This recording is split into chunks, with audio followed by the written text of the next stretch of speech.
Olá clarinetistas, tudo bem? Mais um vídeo aqui para vocês. Hoje eu estou aqui nas margens do Rio Paraíba do Sul, aqui na cidade de Guararema. Para quem não conhece aqui é um local que o pessoal vem muito no Natal.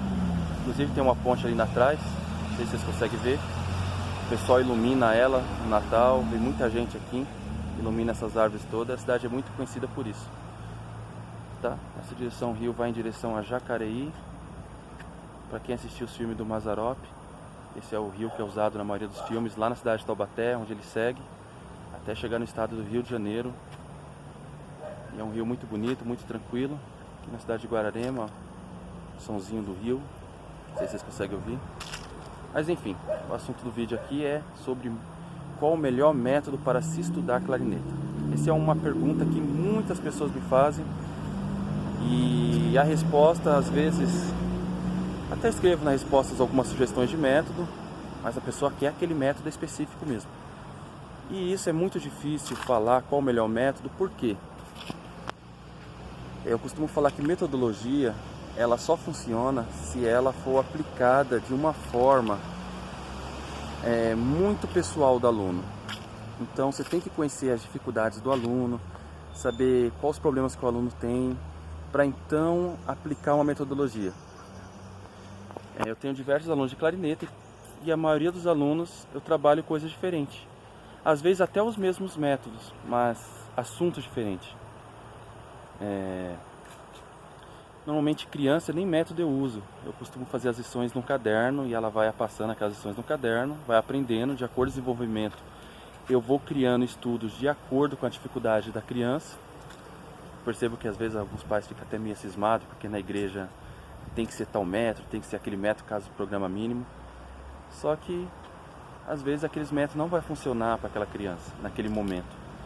Então eu tenho que explicar isso para todos os pais, que o objetivo é ele aprender a tocar o instrumento, que eu vou fazendo os estudos de acordo com a dificuldade deles, enfim. E assim como o aluno vai desenvolvendo, se você vê que o aluno tem certa dificuldade na questão de tempo, articulação, não conhece muito bem as formas de compasso, foi defasado um pouco a parte teórica dele, eu passo algum método que trabalha um pouco isso, que é o Rubank, por exemplo. Se o aluno já tem facilidade nisso, tem uma boa leitura, desenvolve bem e já está com som legal, eu costumo passar o Galper para trabalhar a sonoridade, trabalhar um pouco de fraseado. E assim como o aluno vai desenvolvendo também. Um aluno que tem muita dificuldade técnica, que os dedos é um pouco duro, ou a mão não tem muita coordenação motora, eu passo bastante o Closer, bastante estudos deles. Se o aluno já tem essa facilidade, eu já vou para o Dennis para trabalhar outro tipo de coisas, dinâmicas.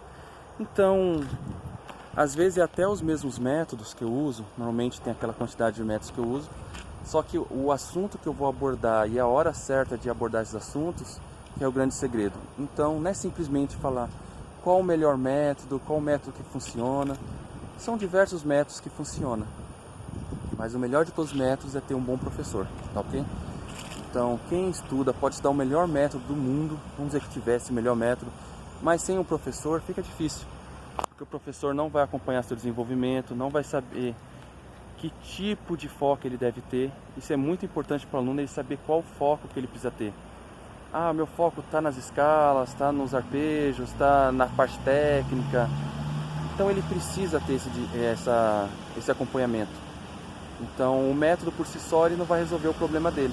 Mas o que vai resolver o problema dele é seguir um certo padrão de estudo, focar no problema dele, qual o maior problema dele. Então é mais ou menos assim que eu dou aula também. Eu vejo um aluno, pego a primeira aula, vejo ele tocando, normalmente quando ele já toca, e vejo quais são as coisas que mais me irritam. E aí, de acordo com essas coisas que mais me irritam, eu foco nelas. Então vamos eliminando as coisas que estão os piores. Então partimos desse princípio, então pegamos estudos baseados nisso. E se é aluno iniciante, o aluno iniciante às vezes ele evolui com muita facilidade na questão técnica, mas dificuldade sonora.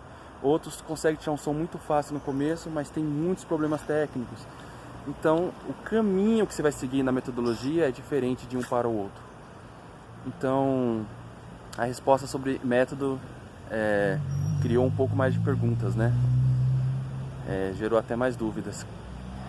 Quais são os métodos para cada tipo de assunto? Qual o melhor método para técnica? Qual o melhor método para sonoridade? Isso nós vamos falando em outros vídeos também. Mas o primeiro passo seria esse. O aluno precisa entender que ele precisa de um professor. E o professor precisa entender quais são os principais problemas do aluno, para focar nesses problemas e então seguir dentro deste caminho, tá bom? Então um vídeo muito rápido aqui, esse assunto vai muito longe, mas acho que deu para tirar um pouco dessas dúvidas, tá bom? Muito obrigado a todos, em breve farei mais vídeos, alguns já com clarinete em mão, explicando algumas coisas, mas esse vídeo foi muito importante para tratar um pouquinho desse assunto. Obrigado, clarinetistas, até mais.